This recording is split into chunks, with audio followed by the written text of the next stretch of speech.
There are hundreds of video images from Russia's cruise missile strikes on Ukraine, showing rockets in the air and explosions on the ground, but nothing to show who fired the rockets or chose the targets. Until now. In a 6-month investigation, journalists from The Insider, Bellingcat, and Spiegel say they have located and identified 33 officers they call the remote control killers, all members of the obscure GVC computation group, all officers in Russia's military with an educational and professional background in missile programming. Phone calls between 3 groups of these officers in Russia show a distinct and repeated pattern of increased contact and communication, just as high-precision Russian cruise missiles have killed hundreds and deprived millions in Ukraine of access to electricity and heating.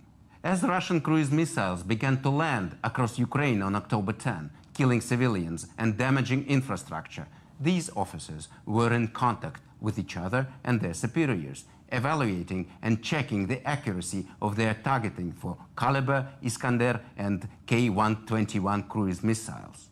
With more on this investigation, we now turn to journalist and executive director of Bellingcat, Christo Grozev. Christo, hello, and thank you for joining us. Thanks for having me on the show. Christo, you claim in this investigation, you claim to have established the identities of individuals responsible for programming the missile strikes. How exactly did you do that? Well, we went through a 6-month process of trying to find something that a lot of people were wondering: who is programming the very high precision, as the Kremlin calls them, cruise missiles that have resulted in an increasing number of civilian casualties over the last few months. We talked to many experts to try to get an idea, military experts from Russia and from abroad. Nobody seemed to know who exactly programs the flight paths.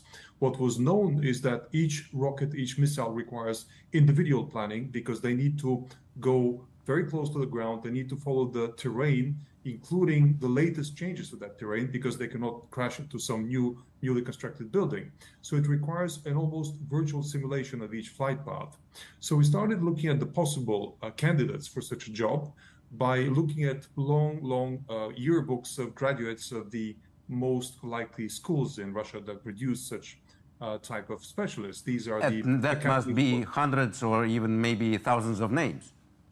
Well, we found thousands of names indeed that were graduates of the military Strategic Rocket Academy from Moscow. In particular, one particular institute of that academy, which is based in Serpukhov near Moscow, which creates specialists in IT technology for missiles. This is public information. We were able to find that. So we focused on people from there and some other people from the St. Petersburg Naval Engineering Institute, who also are specializing in rockets, missiles, and programming them. And then among many of these people, we found an attachment, sort of an abbreviation attached to their name in many Russian phone sharing apps, such as Telegram bots like Glasboga and Chimera Search. And this was GVC, GVC, which transcribes as the Central Computational Center. And we were trying to find out more information about this center, and we only found out that it's something to do with IT for the military. We decided to get the phone records, as we usually do in such a case, for the top guy from this institute, a general called Robert Baranov. And he's a rocket specialist as well, in addition to being an IT specialist. So we found a very interesting correlation between phone calls he was getting and peaks of missile strikes on Ukraine. We found a total of more than 120 calls that were correlated to specific strikes on Ukraine. And each time he was getting a phone call from somebody lower in the chain of command, who was also a rocket specialist and also an IT specialist. His name was Colonel Bagnyuk. So we had a hypothesis at this point that maybe we have found this unit that deals with planning the strikes. And then we got this person's phone records, and we found that he was communicating with about 20 different young experts, military engineers, with a focus on IT technology connected to missiles. And all of these communications were peaking at the time just before missile strikes on Ukraine. And then, well, we spent a few more months trying to identify the role of each of these people. We looked at their Few more backgrounds and months. their. Yes, I think we started at the end of April, and we only were able to publish this week. So it took 6 months to figure out the role of each of them, and then we contacted and confronted them.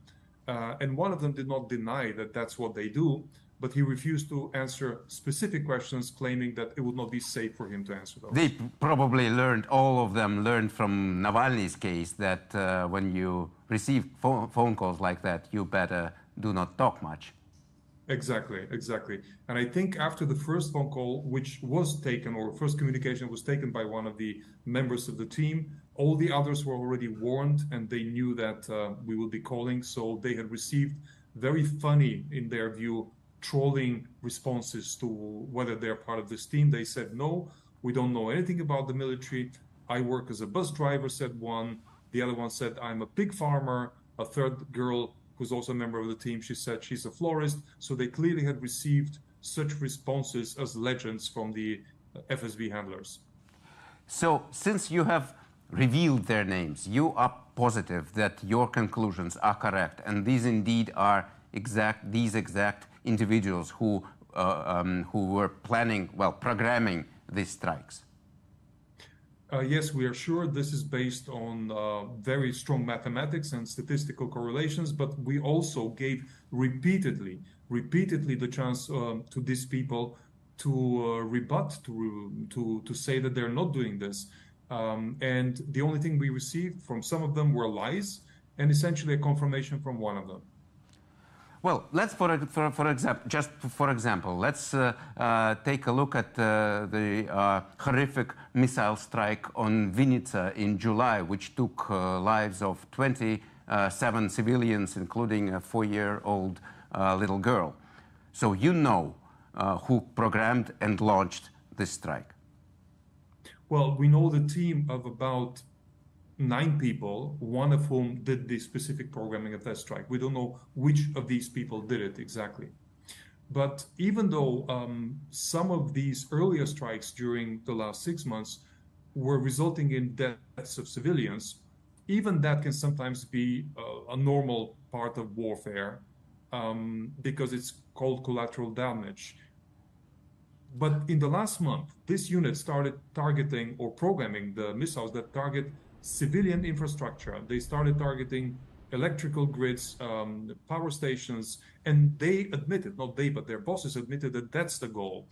And this removes any hope that these young engineers did not know what they were doing. And this constitutes, according to United Nations investigators, war crimes. So this is why we felt braver in publishing their names after it was clear that they could not know what they're doing.